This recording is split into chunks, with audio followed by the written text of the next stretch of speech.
Hello मेरे प्यारे बच्चों, स्वागत है आप सभी का दौड़ स्कूल में। बच्चों, आज इस वीडियो में हम बात करने जा रहे हैं हिंदी भाषा से संबंधित गद्यांश के बारे में। आप मैथ्स अच्छे से पढ़ रहे होगे, रीजनिंग भी पढ़ रहे होगे, लेकिन अगर आप लैंग्वेज को छोड़ दोगे तो समझ लो एग्जाम तक आते आते आपका वो पोर्शन वीक हो जाएगा। जबकि लैंग्वेज का भी वेटेज अच्छा है, तो आप लैंग्वेज पे भी थोड़ा ध्यान दो। अभी मैं जो गद्यांश कराने जा रहा हूँ इसमें ध्यान देना, इसको पढ़ के इसका आंसर करने की कोशिश करना। अप्रोच कैसा रहेगा, पहले हम क्वेश्चंस को पढ़ेंगे, फिर उसके बाद गद्यांश को पढ़ेंगे। ठीक है, आप इसको करने की कोशिश करो, देखो आपसे हो पा रहा है कि नहीं हो पा रहा है। इसमें कुछ अगर व्याकरण से संबंधित प्रश्न है उनको भी करने की कोशिश करो, तभी मालूम चलेगा कि आप लैंग्वेज में पकड़ बनाए हो कि नहीं बनाए हो। ठीक है ना, खुद को चेक किया करो ऐसे, तभी मालूम चलेगा, क्योंकि वेटेज इसका भी है, इसको ऐसे इग्नोर मत करना। ठीक है बेटा, चले आगे। देखो, ये आपको मैं पैसेज दिया हूं, पैसेज के साथ साथ यहाँ क्वेश्चंस भी हैं। आपको क्या करना है, अप्रोच कैसा रहेगा आपका, पहले आप क्वेश्चंस को पढ़ना। ठीक है, जल्दी जल्दी क्वेश्चंस को पढ़ जाओ, ताकि ऐसा हो कि जब पैसेज पढ़ने की बारी आए तो आपको ध्यान में रहे कि हाँ, मैं कौन कौन से क्वेश्चंस हमारे सामने आए हैं। आप जब भी पैसेज को पढ़ो तो वो क्वेश्चंस को ध्यान में रख के मार्क करते जाओ। जो भी लाइन आया उससे रिलेटेड आया तो आप क्या करोगे, वहां मार्क कर जाओगे कि हाँ, ये सब तो मैं सुना हूं। सुना सुना से तो लगेगा ना क्वेश्चन पढ़ने से, उसी की बात कर रहा हूं। ठीक है, तो देखो, क्वेश्चंस पढ़ेंगे तो कैसे पढ़ेंगे, यहां से शुरुआत करते हैं। पहला क्वेश्चन आपका है, सत्य का पक्षधर होने का क्या अर्थ है। ठीक है, अभी आप पैराग्राफ नहीं पढ़े हो, अभी आप क्वेश्चन ही शुरू कर रहे हो। हाँ, सत्य का पक्षधर होने का क्या अर्थ है, पहला क्वेश्चन हो गया। दूसरा क्वेश्चन है, गांधी जी किस बात का दावा करते हैं। ठीक है, गांधी जी किस बात का दावा करते हैं, दूसरा क्वेश्चन हो गया। थर्ड वन, शाश्वत शब्द का विलोम बताइए। ठीक है, शाश्वत शब्द का विलोम बताइए। अब चौथा क्वेश्चन है, लेकिन अनजाने में हुई भूल चूकों के बावजूद मैं अपने आप को सत्य का पक्षधर अवश्य अनुभव करता हूं। यहां अंडरलाइन है, अनुभव करता हूं। ठीक है, आपसे यही कहा है कि रेखांकित शब्द का शब्दभेद बताइए। ठीक है ना, शब्दभेद बताना है आपको, अनुभव करना। आगे है, गांधी जी वैज्ञानिक होने का दावा क्यों नहीं कर सकते। ठीक है, क्यों कैसे लिखा हुआ है, क्यों नहीं कर सकते, ऐसे है ना, क्यों नहीं कर सकते। ये आपके 5 क्वेश्चंस हैं। अब इनको आप जल्दी से पैराग्राफ पढ़ो, पैराग्राफ पढ़ने के बाद आप इनका आंसर करना। ठीक है, ठीक है, स्टार्ट करो। ये विचार गांधी के हैं। वे कहते हैं, मैं सोचता हूं कि वर्तमान जीवन में संत शब्द निकाल दिया जाना चाहिए। यह इतना पवित्र शब्द है कि इसे यूं ही किसी के साथ जोड़ देना उचित नहीं है, मेरे जैसे आदमी के साथ तो और भी नहीं, जो बस एक साधारण सा सत्य शोधक होने का दावा करता है, जिसे अपनी सीमाओं और अपनी त्रुटियों का एहसास है, और जब जब उससे त्रुटियां हो जाती हैं तब तक बिना हिचक उन्हें स्वीकार कर लेता है, और जो निसंकोच इस बात को मानता है कि वह किसी वैज्ञानिक की भांति जीवन की कुछ शाश्वत सच्चाइयों के बारे में प्रयोग कर रहा है, किंतु वैज्ञानिक होने का दावा, देख लो क्वेश्चन आया था ना, वैज्ञानिक होने का दावा भी वह नहीं कर सकता, क्योंकि अपनी पद्धति की वैज्ञानिक यथार्थता का उसके पास कोई प्रत्यक्ष प्रमाण नहीं है। ठीक है, यथार्थ की बात करते हैं ना, वैज्ञानिक जो भी वैज्ञानिक पद्धति होगी वो यथार्थ की बात करेगी, इन्हीं के पास ये नहीं है। उसके पास कोई प्रत्यक्ष प्रमाण नहीं है, और न ही वह अपने प्रयोगों से ऐसे प्रत्यक्ष प्रमाण दिखा सकता है जैसे कि आधुनिक विज्ञान को चाहिए। मुझे संत कहना यदि संभव हो तो अभी उसका समय बहुत दूर है। मैं किसी भी रूप में या आकार में अपने आप को संत अनुभव नहीं करता, लेकिन अनजाने में हुई भूल चूकों के बावजूद मैं अपने आप को सत्य का पक्षधर अवश्य अनुभव करता हूं। ठीक है, सत्य का पक्षधर अवश्य अनुभव करता हूं। ये आपका पैसेज हो गया, पैसेज पढ़ लिए। अब जल्दी से क्वेश्चन पढ़ो और आंसर करते जाओ। ठीक है ना, पहला क्वेश्चन है, सत्य का पक्षधर होने का क्या अर्थ है। ठीक है, आप बताओ सत्य का पक्षधर होने का क्या अर्थ है, आंसर करो जल्दी से कमेंट सेक्शन में, फिर मैं आंसर बता रहा हूं। ठीक है, क्या है, सत्य को स्वीकार करना, सत्य का साथ देना, सत्य को नकार देना, या इनमें से कोई नहीं। बताओ क्या है, तो आप कहोगे सर सत्य का साथ देना, पक्षधर होना मतलब साथ देना। ठीक है ना, सत्य का पक्षधर हूं मतलब सत्य का साथ देता हूं मैं। आगे है, अगला क्वेश्चन आपका है, गांधी जी किस बात का दावा करते हैं, सत्य शोधक होने का, या सत्य का पक्षधर होने का, अपनी गलतियां मान लेने का, या उपयुक्त सभी। बताओ बेटा जल्दी से। किस बात का गांधी जी दावा करते हैं? सत्य शोधक होने का, सत्य का पक्षधर होने का, अपनी गलतियां मान लेने का, या उपयुक्त सभी?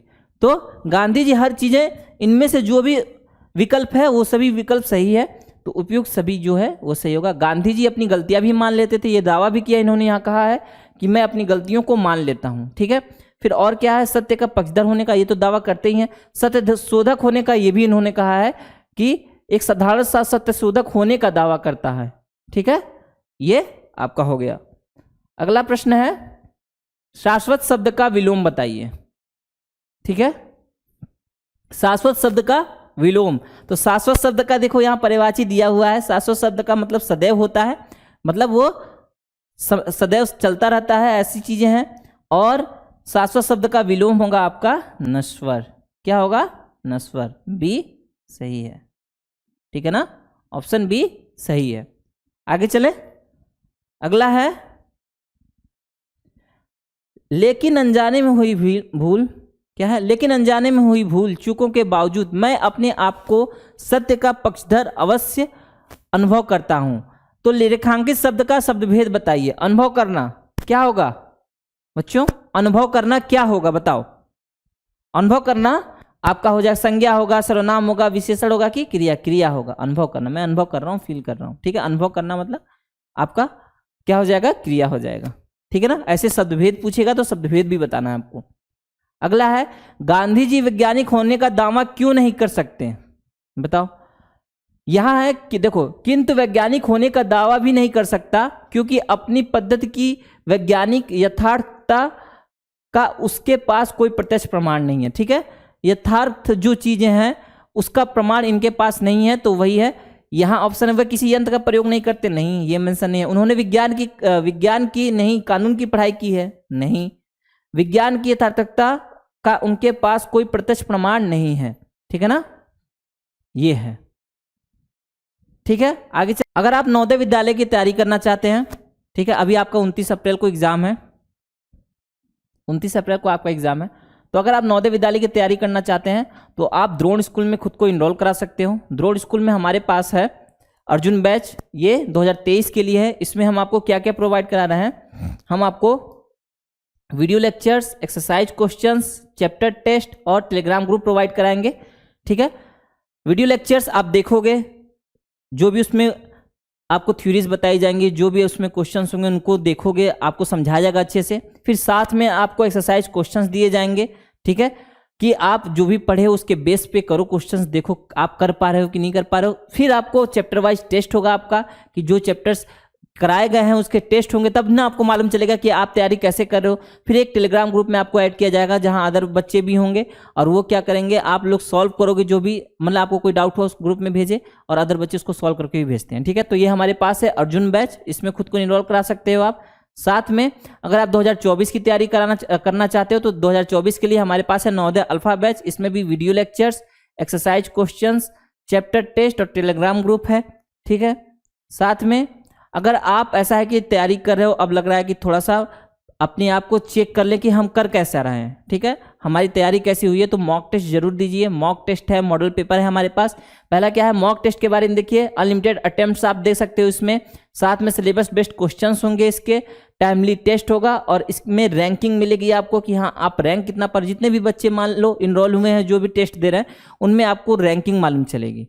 ठीक है, तो रैंकिंग से क्या होगा कि आपको मालूम चलेगा कि मेरी तैयारी किस लेवल पे हो रही है, किस स्तर पे हो रही है, आपको खुद मालूम चल जाएगा रैंकिंग से। ठीक है ना, ये है नवोदय का 10 मॉक टेस्ट है, इसको जरूर देखना।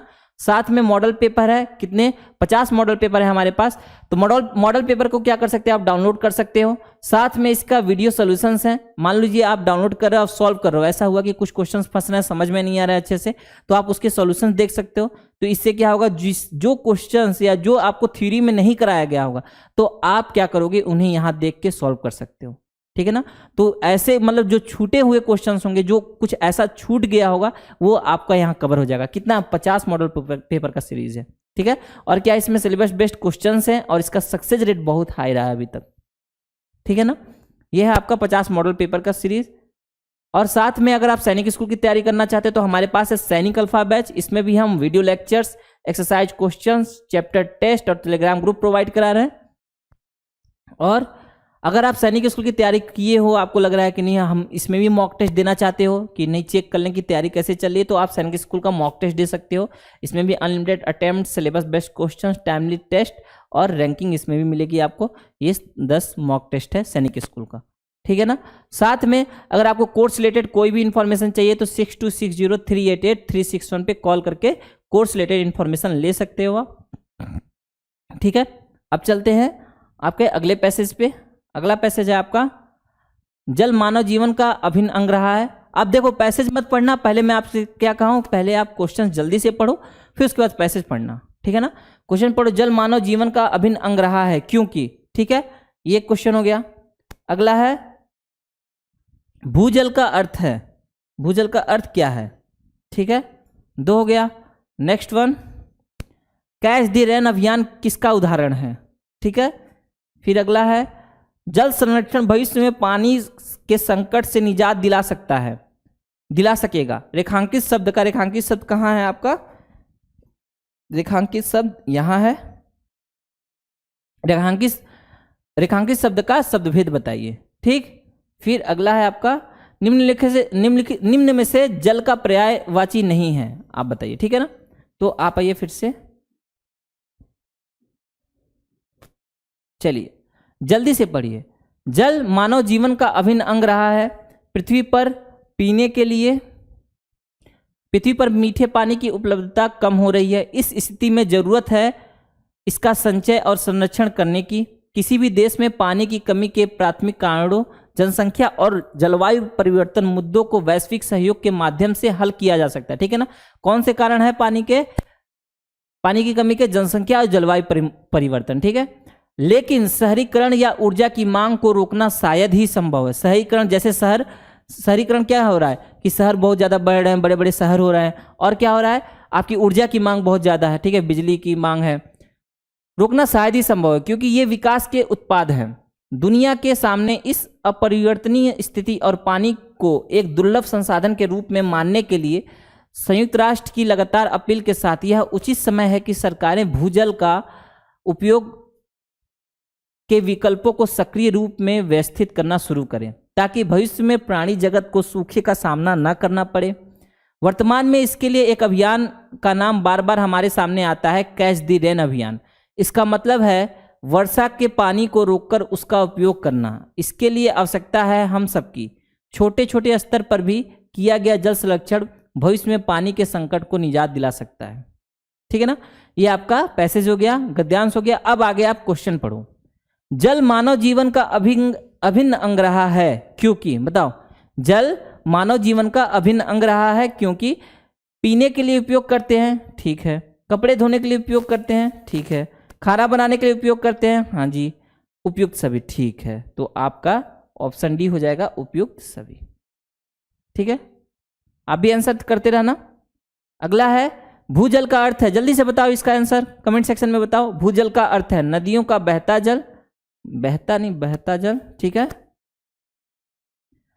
और क्या है, बारिश में गिरने वाला जल, जमीन के अंदर का जल, तालाब में एकत्रित जल, ठीक है। आप बता दिए ना आंसर, ठीक है, मैं बताता हूं, जमीन के अंदर का जल, ठीक है, जमीन के अंदर जो जल होता है उसे भूजल बोलते हैं। अगला है, कैच द रेन अभियान किसका उदाहरण है, जल को बर्बाद करने का, जल को फैक्ट्री में प्रयोग करने का, जल को व्यवस्थित करने का, या इनमें से कोई नहीं। देखो आपको यहां दिया गया है कैच द रेन अभियान, ठीक है, इसका मतलब है वर्षा के पानी को रोककर उसका उपयोग करना, ठीक है। तो जल को क्या करेंगे आप, व्यवस्थित करने का, ठीक है, जल को व्यवस्थित करने का। अगला है, जल संरक्षण भविष्य में पानी के संकट से निजात दिला सकता है। रेखांकित शब्द का शब्दभेद बताइए, संरक्षण का बताइए। जल संरक्षण, किसका संरक्षण, जल का, तो जल क्या हो जाएगा, यहाँ विशेषता बता रहा है, लेकिन संरक्षण क्या होगा, यहाँ संरक्षण हो जाएगा आपका संज्ञा, क्या होगा, संज्ञा, ठीक है। अगला है, निम्न में से जल का पर्यायवाची नहीं है, बताइए कौन सा नहीं है, पानी, नीर, पेय या जलधर, ठीक है, पानी, नीर, पेय या जलधर। क्या होगा आपका उत्तर है जलधर। आप कमेंट सेक्शन में जरूर बताइएगा जलधर किसका पर्यायवाची है, इसको जरूर बताइएगा। ठीक है, ठीक है बेटा, इस वीडियो में इतना ही है। मन लगा के पढ़िएगा, लैंग्वेज पे भी ध्यान दीजिएगा अच्छे से। इतना ही रखते हैं, बाय।